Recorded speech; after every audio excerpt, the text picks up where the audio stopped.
Scots awarded titles in New Year Honours List. The achievements of Scots from the worlds of sport, entertainment, and politics have been recognised in the New Year Honours List. Commonwealth Games gold medal winner Euan Burton, MP Anne McGuire and entertainer Andy Cameron are among those picking up awards. Several figures were honoured for their contribution to the Glasgow Games. About 120 Scots, from charity workers and healthcare staff to community volunteers, have all been recognised.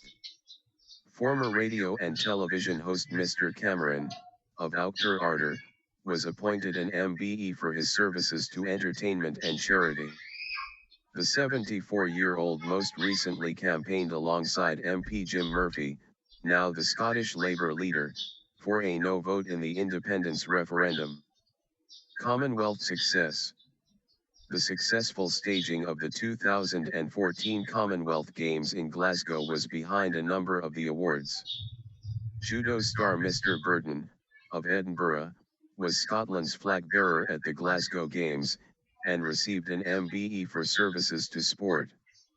He retired from competition in August, and said the MBE was a brilliant way to end a good career, adding that he had kept news of the award a secret from his wife and mother. Glasgow 2014 board member Bridget McConnell received a CBE for services to culture, while John Doig, Chief Executive of Commonwealth Games Scotland, and Francesca Ossowska, Director of Commonwealth Games and Sport at the Scottish Government, both became an OBE. Andy Cameron. Comedian and radio host Andy Cameron was appointed an MBE. Anne McGuire. Veteran Stirling Labour MP Anne McGuire became a Dame. Glasgow City Council leader Gordon Matheson picked up a CBE, while his deputy Archie Graham was appointed an OBE, both for services to local government. Following a year where Scotland also hosted the Ryder Cup at Gleneagles and the MTV Music Awards, Visit Scotland chairman Mike Cantlay was singled out for an OBE for services to the tourism industry. In politics, Stirling's veteran Labour MP Anne McGuire, who is to step down in May, and Edinburgh City Council Chief Executive Sue Bruce both received damehoods. Mrs McGuire said the honour was a bit of a surprise, adding, "Frankly, I never expected to receive any honour for work that I've enjoyed doing." Sue Bruce. Edinburgh City Council Chief Executive Sue Bruce received a damehood. Mrs Bruce said she had been hugely proud to dedicate herself to local government, having spent 39 years in public service. She said, "Serving as Chief Executive of the City of Edinburgh Council, particularly during such a challenging and exciting time for the capital, has undoubtedly been the pinnacle of my career. Of course, I couldn't have got as far as I have without the support of the people around me, and this honor is as much for them as it is for me."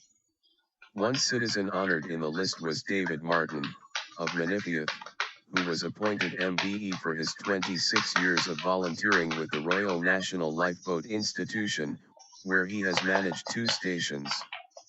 Mr. Martin said he was very honored to receive the award, which he dedicated to fellow volunteers who crew boats and assist on shore. Meanwhile, Peter McQuaid, who has spent more than 40 years playing the accordion at nursing homes and community events in Falkirk, received a British Empire Medal for services to the community. Local champions. A mother and daughter pairing also received awards, with 93-year-old Catriona McKinnon's British Empire Medal coming at the same time as her daughter Mary O'Keefe's MBE. Gaelic teacher Mrs McKinnon is the oldest employee of Edinburgh City Council, and was honoured for services to the Gaelic language and culture, while her daughter Mary is credited with saving the Lucky House Respite Centre after its funding was withdrawn. Jump Media Player help out of Media Player. Press Enter to return or tap to continue. Catriona McKinnon and Mary O'Keefe spoke about their honours. Stuart Spence, the owner of the Marcliffe Hotel in Aberdeen, also got an MBE, as did historian Bryce Wilson, for services to culture in Orkney. Mark Wiley's work in helping young athletes in Shetland was rewarded with a British Empire Medal.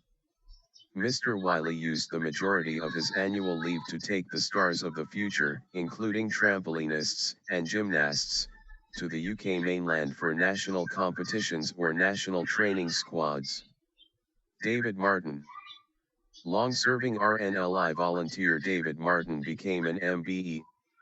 Chief Superintendent Mark McLaren, who has served Northeast communities for 30 years, was one of only 3 Police Scotland recipients of the Queen's Police Medal. In the Highlands and Islands, well-known Gaelic singer and campaigner Arthur Cormack was awarded an OBE for services to Gaelic education. Also getting OBEs were the former Director of Social Work at Highland Council Harriet Dempster, for services to child welfare, and the man behind the Scottish Beaver Trial, former Scottish Wildlife Trust Chairman Alan Bantick, for services to conservation. Cleaning up. In the south of Scotland, well-known borderer Henry Douglas received a British Empire Medal for his services to the community in the borders. A farmer all his life, Mr. Douglas has been closely associated with the annual Common Riding festivities in Hawick, where this year, celebrating the 500th anniversary of the historic battle at Horns Hole, he was the chief guest. 4 Dumfries locals were recognized, with nurse Alison Hall, chairwoman of the local branch of the Stillbirth and Neonatal Death charity SANS, receiving a British Empire Medal. David Smith received the same award for services to the heritage of Robert Burns, while Catherine Mitchell was similarly honored for providing more than 30 years of service as a cleaner at Annan Police Station. Mrs. Mitchell, 67, said she was astounded to win the prize. She said, "I didn't know people like me were given these type of awards. It's been a pleasure to be part of Annan Police Office for so many years. I've really enjoyed my time here and hope to be here for a while longer." Kenny McFadzean, head of the ambulance service in Dumfries and Galloway, was awarded the Queen's Ambulance Medal after leading a number of national improvement programs during 27 years of service.